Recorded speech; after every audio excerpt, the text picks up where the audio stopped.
If you don't start your speech in one of these 3 ways, you're more likely to bore your audience than not. In this video, I'm gonna break down the 3 ideal types of intros, examples you should mimic, why each intro works particularly well, and things you should avoid when doing these particular intros. This is all part of a monthly series called SFS, Speaker Film Study, where we break down the core techniques from the best speeches from around the world that you can apply in your next talk. If you're new to my channel, then welcome. My name is Preston. My career spans from broadcasting to business development and public speaking, and on this channel, I help you communicate more confidently, magnetically, and effortlessly than ever before to build amazing relationships in your life. Now, the first way to lead off your intro is by asking a provocative question. However, there are 3 types of provocative questions, and for each type of question, I'm going to show it with an example. Let's start with neuroscientist Dr. Lara Boyd. So how do we learn? And why do some of us learn things more easily than others? So as I was mentioned, I'm Dr. Lara Boyd. I'm a brain researcher here at the University of British Columbia. And these are the questions that fascinate me. Dr. Boyd starts by asking a rhetorical question. She doesn't need any context up front because the question accomplishes 2 things. The first is that it's general enough for the audience to relate to and understand. The second is the question has a non-obvious answer. So if you were to put someone on the spot in the audience and ask them to answer your question, they probably wouldn't be able to do it. When you have those 2 elements, that's when you have your audience's complete attention because you've created a curiosity gap, one that needs to be filled, so that'll keep your audience completely attentive. The second type of question is the yes or no question. Let's watch author Celeste Headlee demonstrate this. All right, I want to see a show of hands. How many of you have unfriended someone on Facebook because they said something offensive about politics or religion, childcare, food? And how many of you know at least one person that you avoid because you just don't want to talk to them? The reason why this works so well is because it evokes a physiological or emotional response from your audience from the jump. If your audience is just sitting back passively, they're not going to be as attentive. Here's the final way that you can ask a provocative question. The human voice. It's the instrument we all play. It's the most powerful sound in the world, probably. It's the only one that can start a war or say, I love you. And yet many people have the experience that when they speak, people don't listen to them. Why is that? How can we speak powerfully to make change in the world? This is called the contradictory question. Before you ask your question, create the curiosity gap by creating tension up front. In this case, it's how do you reconcile the power of the human voice, the ability to start a war or say I love you, yet so many people around the world don't know how to use their voice in such a way to get people to listen to them. That is something that people don't understand. They have to wrestle with that in their minds. Again, that creates a curiosity gap that has to be filled, and your audience is going to be really attentive moving forward. There's one thing you should avoid when asking a question, and this specifically pertains to the yes or no question. It has to be a clear yes or no, because if it isn't, then you're gonna be left in an awkward position where you're not gonna be able to leverage the unanimous answer to make your core point. The second way you can start a speech is with a provocative statement. Imagine this. You have just won $10 million in the lottery. Congratulations.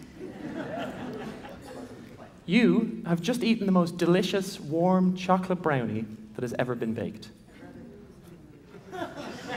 You have just had sex.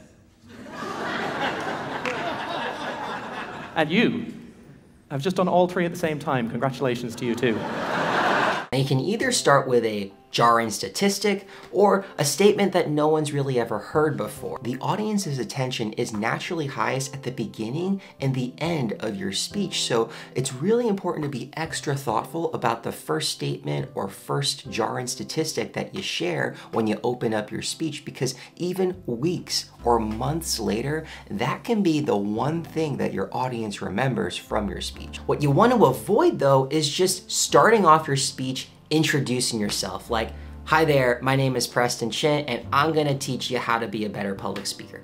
boring. That's not gonna get it done. Instead, lead with a provocative statement that leaves your audience hanging and wanting more, and then provide the intro that gives you the credibility to deliver the promise to them. If you give your attention to me for the next 20 minutes, I promise you that you'll never need to script another speech for the rest of your life, and you'll be able to speak authentically and confidently to captivate any audience with ease. Hi there, my name is Preston Chin. I'm a public speaking coach. That gives me credibility to actually deliver on that promise. The third way you can start your speech is with a compelling story. So in college, I was a government major, which means I had to write a lot of papers. Now, when a normal student writes a paper, they might spread the work out a little like this. So, you know. And I would want to do that like that. That would be the plan. That actually the paper would come along, and then I would kind of do this. But then came my 90-page senior thesis, a paper you're supposed to spend a year on. Those first few months, they came and went, and I couldn't quite do stuff. So we had an awesome new revised plan. But then those middle months actually went by, and I didn't really write words. And so we were here. And then 2 months turned into 1 month, which turned into 2 weeks. And one day I woke up with 3 days until the deadline, still not having written a word. And so I did the only thing I could. I wrote 90 pages over 72 hours, sprinted across campus, dove in slow motion, and got it in just at the deadline. I thought that was the end of everything. But a week later, I get a call, and it's the school. And they say, "Is this Tim Urban?" And I say, "Yeah." And they say, "We need to talk about your thesis." And I say, "Okay." And they say, "It's the best one we've ever seen."